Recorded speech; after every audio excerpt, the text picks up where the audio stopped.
Okay, so we'll start with some practice.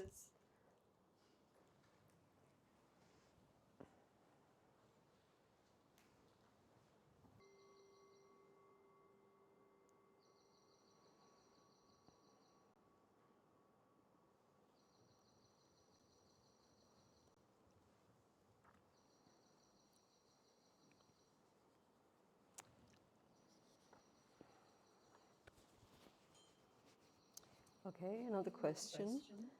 Ever since I've started my practice of meditation, I feel like being quiet and not talking to people, which is a challenge in the work, family, and social life. Please suggest, as meditation is what I want to do now.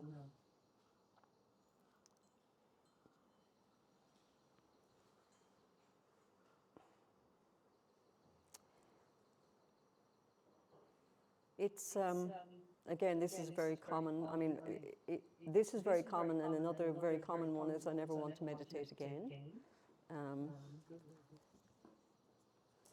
So it's not a question of either or, but it's both.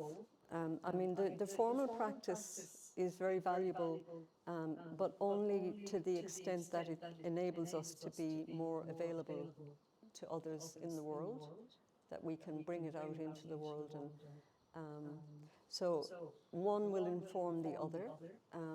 I mean, I would say that, the main purpose of doing the meditation practice is to cultivate and develop insight, to cultivate wisdom. And then out in the world, so you've got the six perfections, the quality of wisdom, or sorry, put it another way, there's a saying, when you're out in the world, watch your body and speech, and in meditation, you're watching your mind. We need both. If we're using meditation and become, I mean, it's kind of inevitable that we're going to become attached or averse to the meditation practice, just as we do everything else in our life. But to make use of it so that we can, when we're out in the world, we're going to experience reactivity in our relationships with people. So this is showing us really where our meditation practice is at. I mentioned the other day, if you want to find out how enlightened you are, go home for the weekend. So we do need both. What's also very important is the informal meditation out in the world. And this is the, referring back to the short times, many times. If we don't do that, if we don't remember to do it, there's always going to be this division going on between what we regard as our formal meditation practice and our life out in the world. They need to become. We need to see that they're feeding each other, and that we need both. That we can all, and it also allows, it gives us an adaptability and a flexibility. Yeah.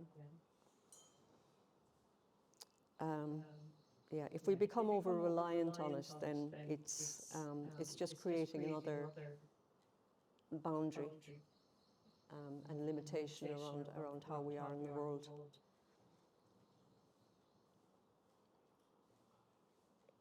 But there is there is a stirring up that does happen, I think, as we become more engaged in a meditation practice. If we're doing it, like genuinely starting to see how much we have relied on our identity in the world, it's painful. It's painful to see how much we waste our time in, just distractions, gossiping, criticizing. We see all of the pain out in the world, in how we are engaged in it. But again, seeing it, we need to see it with, again, with compassion and wisdom, and not condemn or criticize ourselves or others, but to just engage with it more lightly. And again, to be okay with not being okay, yeah.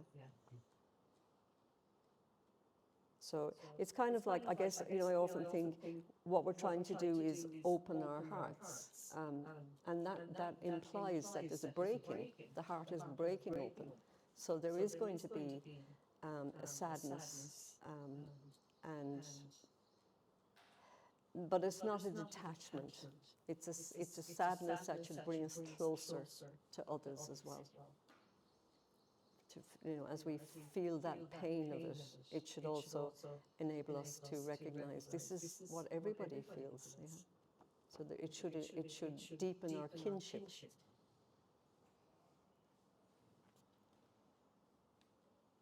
I remember doing a couple of. I did a month, I think, of practice one time, and it was in a very isolated place, and I'd put offerings in front of the statues. And just one more thing on putting offerings in front of the statues too, that like you think the Buddha, Shakyamuni Buddha, for example, his reach, his commitment to serving others is limitless. He's made vows, and you'll see the teachings are, they're not for Buddhists, they're for all beings. So if you're making an offering to the Buddha, then that includes all other beings as well. So it's quite a good place to make those investments. So anyway, I had my bar of chocolate up on the altar, not free of attachment. I was also focused on it, thinking, when my retreat's over, I'll be eating that. And when I did sit down to eat it, it was after the month, as I said. It was one of these fair trade chocolates. And on the inside of the wrapper, they introduced you to Mr. and Mrs. somebody in Peru, cocoa farmers. I absolutely burst out crying.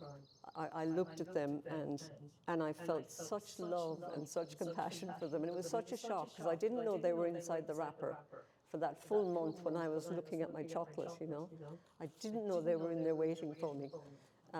So I think that's why it was a very spontaneous, oh my God, I really want their farm to flourish and for them to be happy. And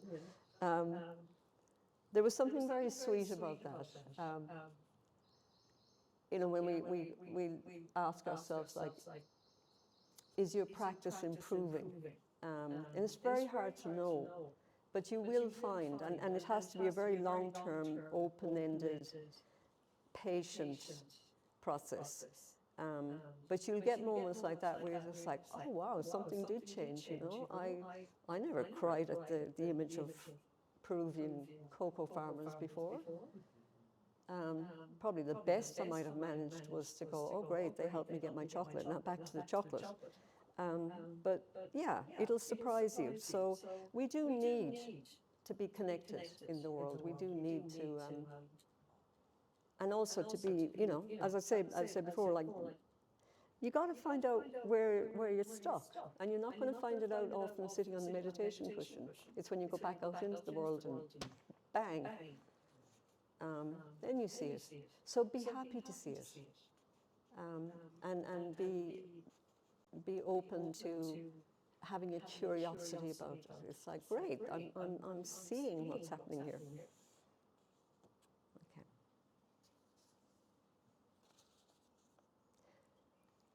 Okay. Does awareness and compassion have a relationship? Does compassion increase as awareness increases? Or do we have to nurture both and other qualities like gratitude, forgiveness, etc.? Yeah, so a little bit about that, again, like nurturing those qualities out in the world, in our relationships, and also nurturing them on the meditation cushion. Yeah, awareness and compassion do have a relationship. It's not that compassion increases as awareness increases. We already have limitless compassion. We just don't know it. So it's just there waiting for us to see it. And as we cultivate our awareness and our ability to recognize awareness, then just naturally we will see that we are compassionate. We do have experiences of compassion now, but they're limited. Limited to the people that we like. Yeah, it's all conditional. And the conditions are put in place on base, again, on our belief in ourselves being separate and independent. So we have my people, my nation, my gender, my political party, etc., etc., etc. We can have compassion for the victims, but very tricky for us to have compassion for the perpetrators. But as we develop awareness and recognize awareness, then we become more familiar with the true nature of our mind, and recognizing that there's this vast, open expansiveness that allows everything. And we talk about the two wings of the bird, wisdom and compassion. And so these are the mind is described as clear and knowing. And that clarity is, as I said, it allows everything, and it's open and spacious and expansive. And within that sphere of knowing, all of our activity is compassionate activity. All of the expression and our movement in the world. If we examine that, I mean, it's crazy, but even if I kill somebody, if I start a war, if I steal a whole bunch of money, if you examine what's driving that action, it's the wish to be happy or the wish to be free of suffering. So it is arising out of a compassionate energy. It's just a question of, but is it working? Is it going to bring what I'm trying to get from this? I mean, this is an extreme example, but when the airplane went into the Twin Towers, 9/11, so presumably the people who had hostage the plane were of the view that this action would bring them directly to God. Yeah, that they were doing this divine action, and they would go straight to, I don't know, they went to heaven and they had all these virgins waiting for them. Someone said that was her vision of hell. But anyway, so let's say that's the case, that in your mind, when this happens, the plane explodes, I'm going straight to heaven to be one with God. If that's the intention behind your action, that will happen. However, if you took thousands of people to their deaths in that moment, you're also carrying that. So you'll have your time in heaven, and because everything is impermanent, that'll run out, and then you've got all that other. Hang on a second, you just killed a whole bunch of people, so now you're going to experience the causes of that. And as I say, I know this sounds like, it's a big picture, but we can bring that back down into what's happening in our lives as well.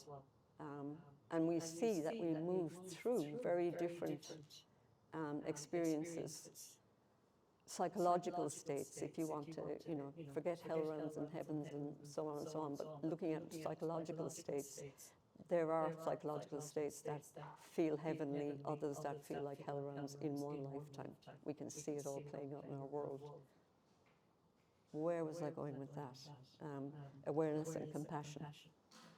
Yeah, so compassion is not enough. We need it to be conjoined with wisdom, and there's I don't know if there's Thousand-Armed Chenrezig here, but Chenrezig is the embodiment of compassion, like the purified, clean, clear, expansive, unconditional expression of compassion. And in the Thousand-Armed version, the 1,000 arms are really kind of a representation of, you know, being able to reach out. 2 arms aren't enough, so you have 1,000. But each of the hands has got an eye in the palm, and that's to indicate that compassion needs wisdom. It needs the skillful, the knowing aspect of what's skillful. Is it skillful? Yeah. And we, you know, we have that phrase, but I meant well. It's like, yeah, but compassion on its own isn't enough. Okay, so yes, awareness and compassion do have a relationship. They don't increase, but what we are doing is decreasing everything that blocks us from allowing that unconditional compassion to arise in conjunction with wisdom. And then the other qualities, going out into the world, hanging out with your family, hanging out with your friends, that will show you where you're at with the cultivation of all of our other qualities, generosity, patience, and so on. So be grateful to the people that annoy you. All right, so we'll do another practice.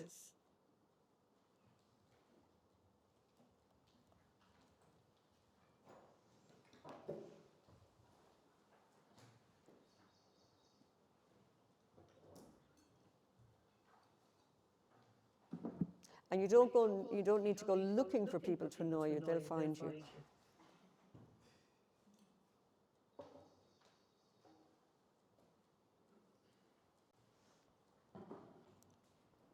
So we'll do a meditation on emotions, just cultivating awareness of emotions.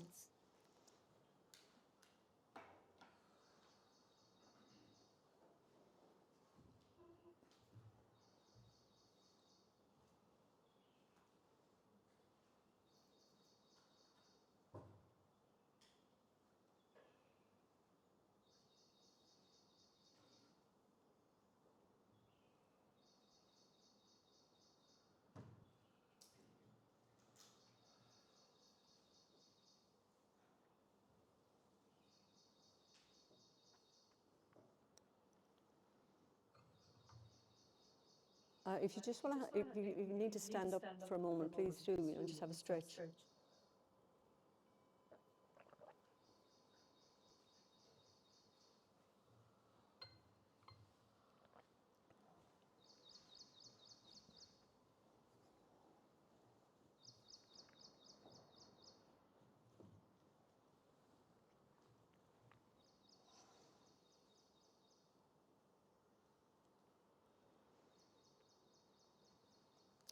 And just to say a little too on, you know, emotions. I mean, in this context,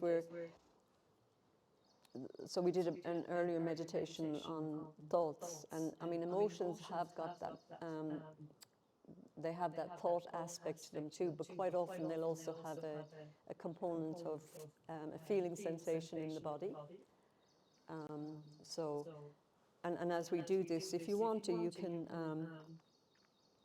you know, bring up emotions, something that triggers an emotion for you. Don't go for the heavy stuff.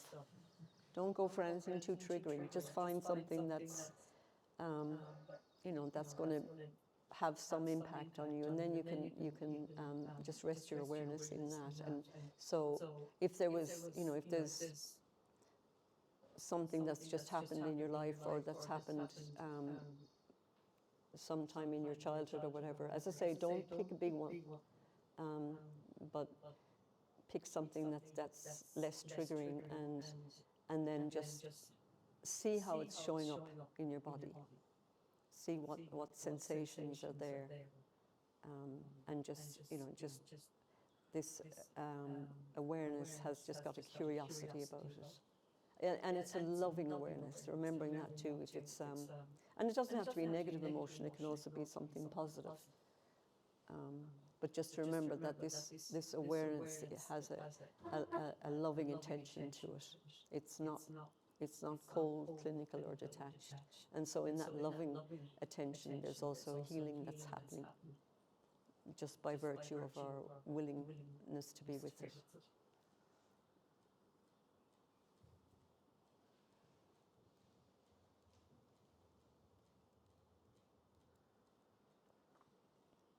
Okay, so just settling into your posture.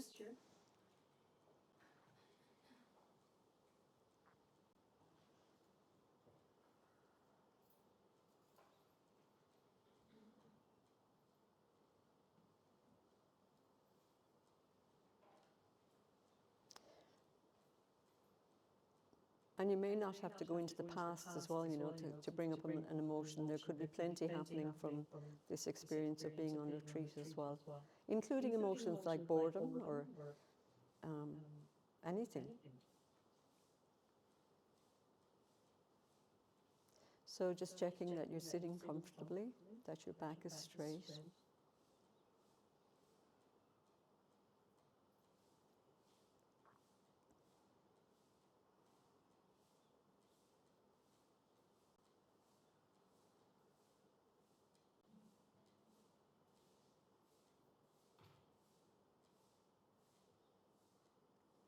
And again, just scanning through the body, becoming aware of areas where we're holding tension and tightness.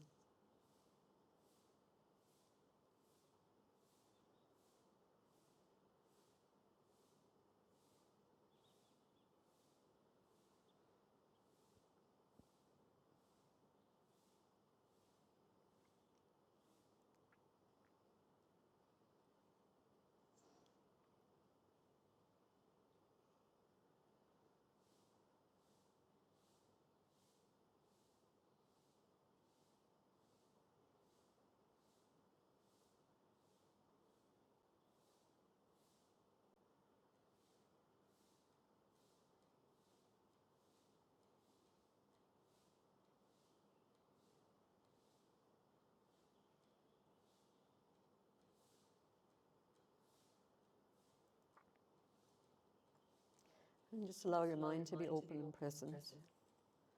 No need to block anything that appears to your senses. No need to stop your thoughts. Neither are you distracted or lost in thought. Just let your awareness be open and spacious, at ease in the present moment.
And now direct your attention to the feelings that are present.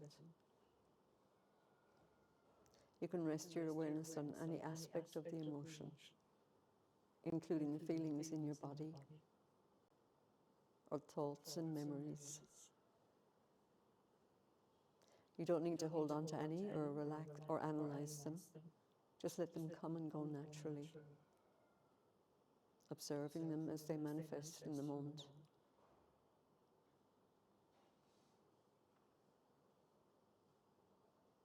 If no feelings are present, just simply rest and open awareness.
the mind will get lost in thoughts and feelings.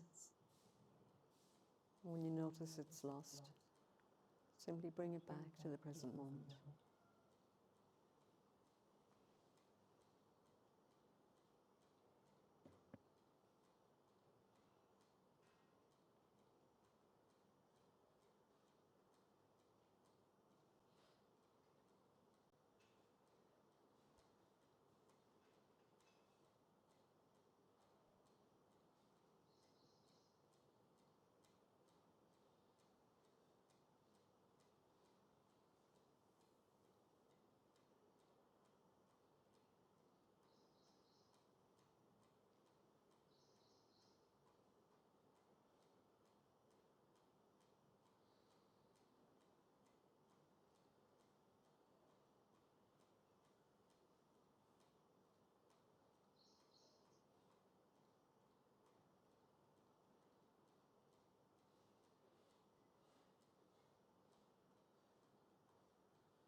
And again, just resting in open awareness, allowing the mind to be natural.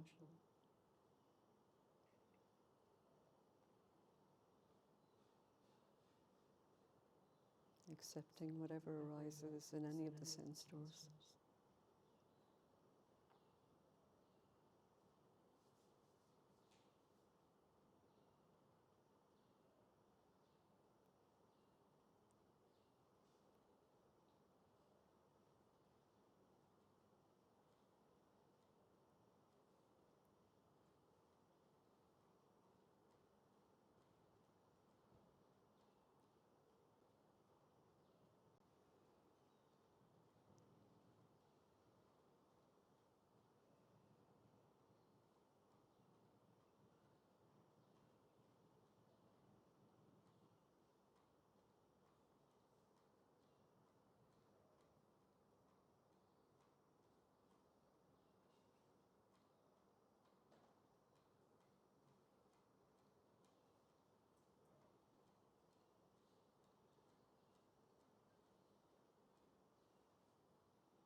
Just going back to my Peruvian chocolate farmers for a moment, you know, I mean, what I experienced in that was a glimpse of that spontaneous compassion.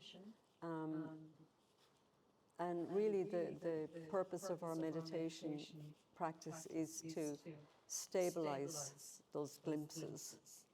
But to do so, it has to also need us to let go of any attachment to them. There can be, you know, you can have blissful experiences, but again, it's about letting go of attachment to any experience, actually, recognizing their transient nature, and just showing up to the cushion again and again and again.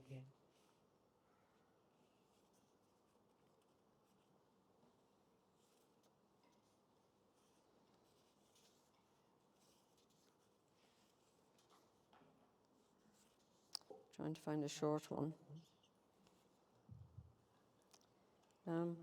I wonder about the idea of being free from attachment. It's clear to me why there should not be a separation between what we love, do not love, and feel indifferent to. But at the same time, I feel my religious beliefs, my community, my family, and my values are all encouraging me to take a positive, active part in the world. I would love to hear your thoughts. Yeah, so giving up attachment is not giving up having a positive, active part in the world. It's not about becoming detached.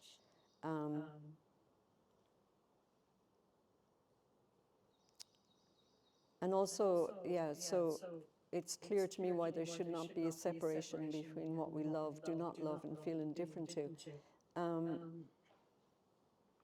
I mean, love doesn't differentiate. It doesn't divide. But attachment does. Attachment to. So again, it's a limitation of love. You know, loving my people, loving. You've said, yeah, your religious beliefs, your community, your family, your values. These are all. I guess you could take it as, you know, these are your representatives in the world.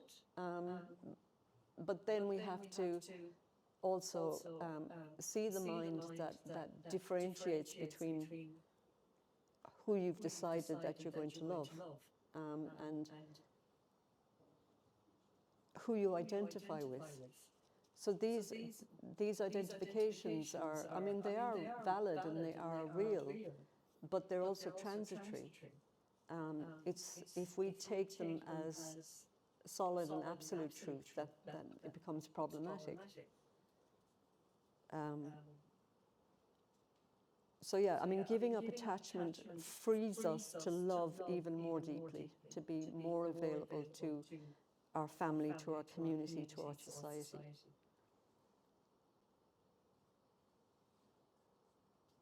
But it is tricky to see that. It's tricky to... I was reading something from Joseph Goldstein, I might find it later, fear of enlightenment, yeah? Because we don't know any different. And so if we start to pull back from what we've been actively engaged in, it's scary. It feels like we're losing something. But we're not. We're just identifying everything that's stopping us from engaging more fully, more freely, more... I mean, one of you had said, you know, to live life more fully and also to face death. And in a way, this fear of death is, it's permeating our life, that fear of loss, of trying to keep everything together, trying to have things in a particular way. There's a phrase, if you die before you die, then when you die, you won't die. So in our meditation practice, it is actually, yeah, if you die before you die, then when you die, you won't die. You can think about that over lunch. So what is it that needs to die? Yeah? And what are we left with? So, I mean, fear is the energy of ego. So it's a good thing to just sit with it and be at ease with it, be at ease with that fear. Be curious about it. Let it in the room and go, oh, here you are. And just, yeah. I mean, the Buddha said, we use the term Mara, and some people have translated that as like the Buddhist equivalent of the devil. But it's really, again, like all of that mistaken, destructive, fearful energy that shows up all the time in our life. And there's that lovely phrase from the Buddha, I see you, Mara. And that's all we have to do, is just see it. Yeah. So, yeah, go back out into the world and love all the more. But also knowing that, you know, we're not withdrawing from the world by being here. And if we're using it as a shield to step away from the world, then it's not going to be effective. But sitting in here should make us more available to going back out and being wonderful contributors in our community. Okay, thank you. Have a good lunch.